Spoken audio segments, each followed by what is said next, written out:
Hey, this is Vu, and this is going to be 4 levels of aim, from beginner to professional, and this won't just be your point-click aim, otherwise we'd be in an aim trainer, but rather this will be all the things that go together to make the package of your mechanics and your aim together. So that'll be your positioning and your movement, as well as your crosshair placement, recoil control, that type of stuff. And before we go any further, I want to thank the sponsor for this video, Leadify. Leadify is an AI coach that allows you to improve faster by analyzing your face-it or matchmaking games and giving you insight into your weaknesses as well as personalized training. Leadify has also implemented a team finder area on their website that will match you based on your skill level, schedule, and ambition, so you can find like-minded players outside of my YouTube comments. Whether you're beginner, intermediate, advanced, or you're a professional player watching my videos trying to be as good as me, Leadify is the app for you. It's also free to use, so give a click to the link in the description and head on over to leadify.com. To begin with here, we've got Churro Boy, who is Silver 1 on Cash. Now, what he's going to do is very poor positioning and crosshair placement. So he's going to allow a player across, then he's going to sit in the middle of the open, get caught. You'll actually note, being this close to the box, his head is visible over it, which makes it very easy for him to get killed. And on the re-peek, he goes all the way out, gets caught off guard, and still gets both kills. The problem is that when you get caught in the open, especially with your crosshair not on target, it significantly raises your time to kill. And the longer it takes for you to kill your opponent, even if your aim is just as good as it would be otherwise, obviously the easier it is for them to kill you before you kill them, and it's gonna seem like their aim is really good. So despite Churro Boy having reasonable aim there, he simply isn't allowing his aim to actually shine through. Now, later in the round, it's gonna actually end up down on 14 seconds with a bomb down on B, and he will get the kill, and this is a little bit of point-click aim. Try to make sure your crosshair is on your opponent before you start shooting, because a lot of the time when people say they struggle to kill opponents that are moving, what really they struggle with is they struggle to tag the player that first time, which significantly slows them, and then it's really easy from that point to finish them off. The trouble is, if you start shooting before your crosshair is on your opponent, you never end up tagging them, they keep moving full speed, and then they're really hard to track. Now here we've got Churro Boy again, this time with a Negev, and you would think to yourself, wow, that's a Negev, that requires almost zero aim. You would actually be 100% correct. It does require almost zero aim, and that's going to allow him to quickly get a kill to open things up. But you're going to see it does require a little bit of aim, as evidenced by the fact that his opponent here has 30 health, and he's going to do this. Next up, we've got Big Man 700, and oh my god, look how sick his aim is. It's so great, isn't it?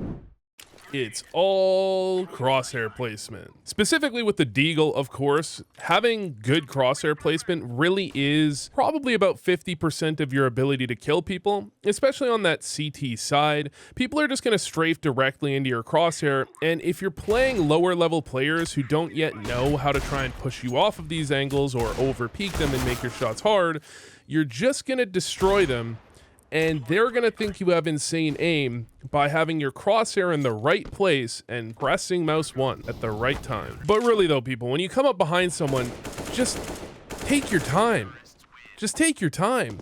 Next up, I want to show a very short clip here from Fulian, who is Gold Nova 1, and he does something really clever here that a lot of people miss out on even at higher levels. So he's going to go for this clear in towards party, and then he's going to miss a couple of shots on this player trying to back up into bathrooms. And rather than continue the fight after missing, he's going to do something different. He's going to reset, move forward, and then peek out from closer to the angle and get the second peek off.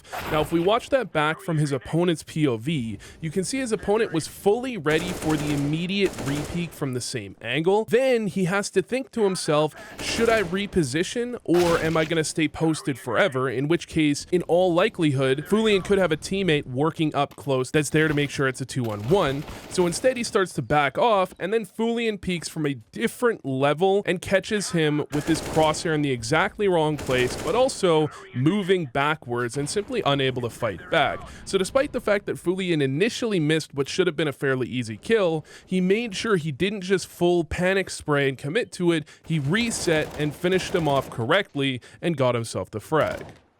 Next up for the Beginnermediate level, we've got Varmisto, who is MG2 on Mirage, and he's going to make a mistake that actually one of my most popular videos from 2015 references. It's the idea that you don't ever really want to be running directly at your opponent. So he's going to meet his opponent here, notice that he's benched, run directly at him, and he will get the kill without too many worries, and that's fine. However, if we look at that from his opponent's POV, you can see how unbelievably easy it would be for his opponent to hit him, as well as the fact that while running directly at an opponent, you aren't exactly particularly accurate. You may as well be standing still rather than running directly at them, because at least if you're standing still, you can accurately hit your own shots and try to out-aim them, whereas if you're running directly at them, you're not only making your aim irrelevant, but their aim easier. Next up for the intermediate level, we've got Bello, who is DMG, and he certainly loves to stretch the spray range. And that's really kind of fine because spray range is really more of a general idea as opposed to a hard and fast rule, because some people are going to be better or worse with sprays by orders of magnitude than others. So as long as you're not spraying at maximum range, I'm pretty lenient on the range you're spraying at. However, you're going to see how it can go very poorly, and there's scenarios where you don't want to be doing this. So what he's going to do here is swing into the middle of the open, spray at 2 pistols in window, end up behind the boxes, and then swing out with 30 health again and get killed by 2 players underpass. He obviously should have been looking at window instead of connector when he first showed up there as well.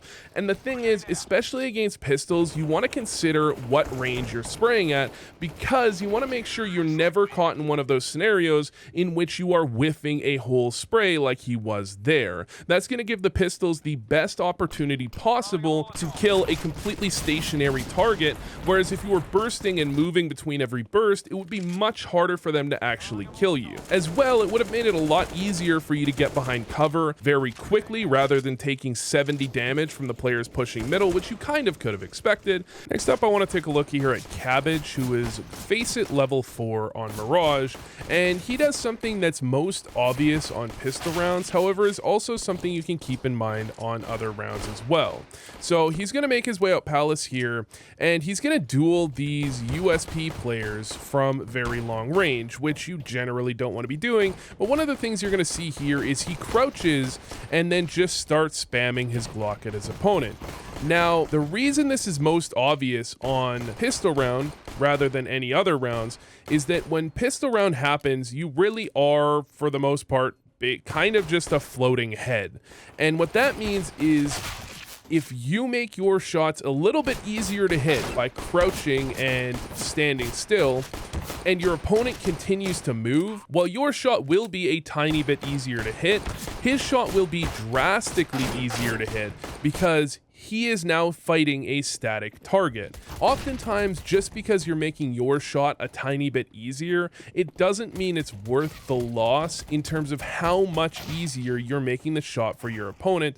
And again, if the shot's easy for your opponent, his aim doesn't need to be as good as yours in order for it to seem even better. Next up, we've got Uncon Asuka, who is going to showcase a couple of things that are pretty important in terms of micro decisions that dictate your aim.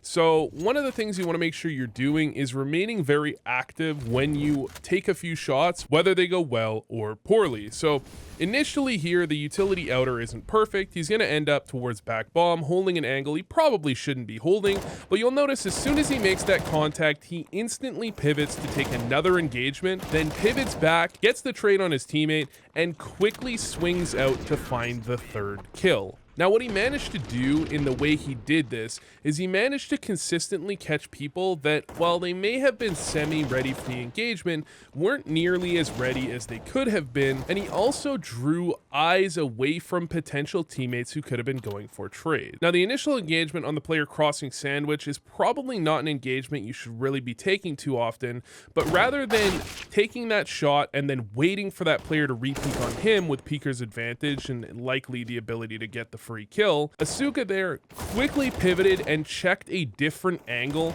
before the player towards the side of the bomb train would have had the chance to really react to the information that Asuka was at the back bomb.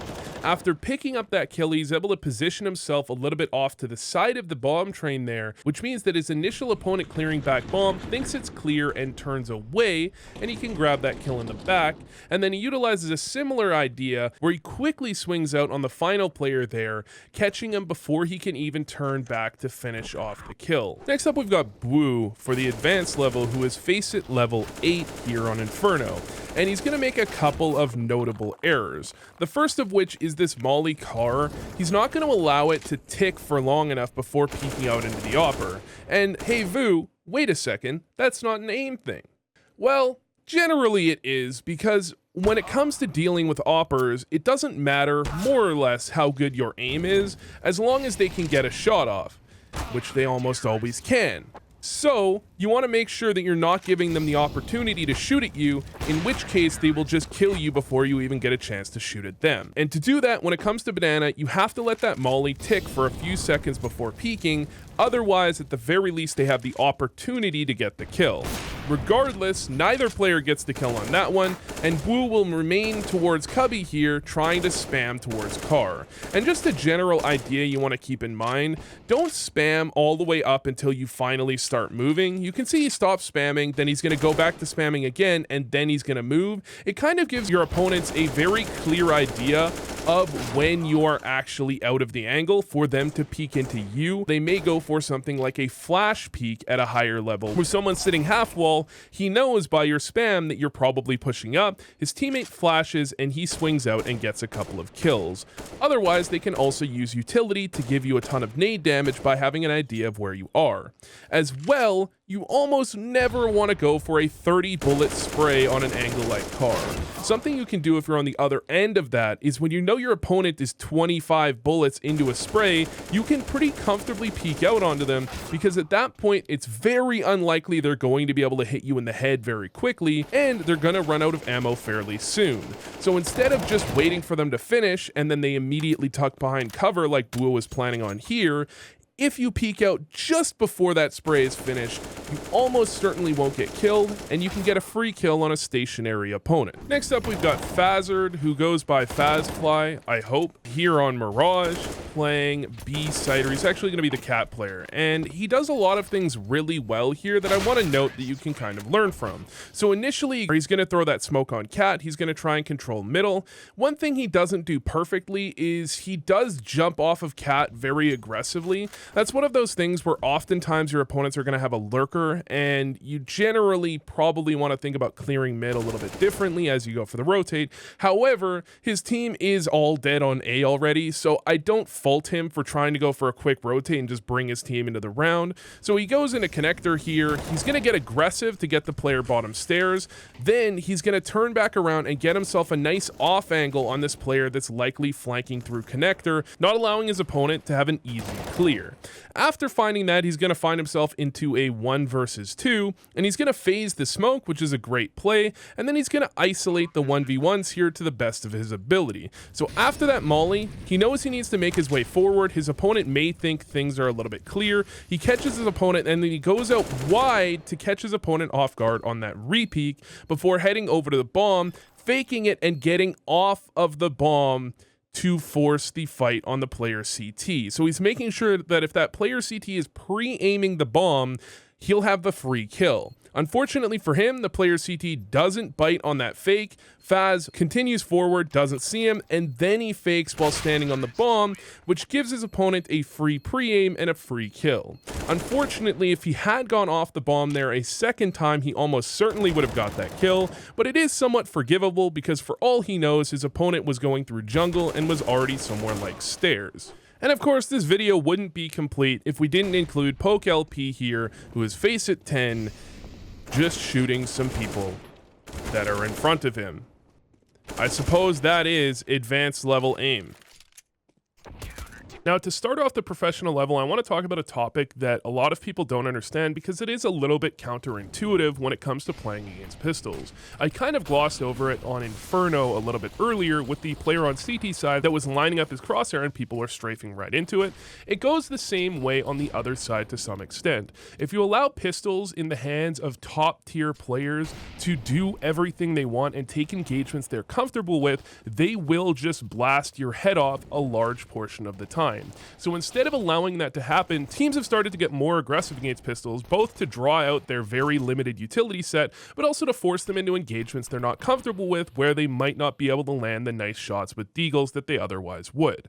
And so if we take a look at somewhere that this happens very often, it would be Banana here on Inferno. And we've got Na'Vi playing aggressive on Banana against Fnatic. And you can see that they're going 3 Banana, they're going very aggressive. Boomich is trying to push all the way down.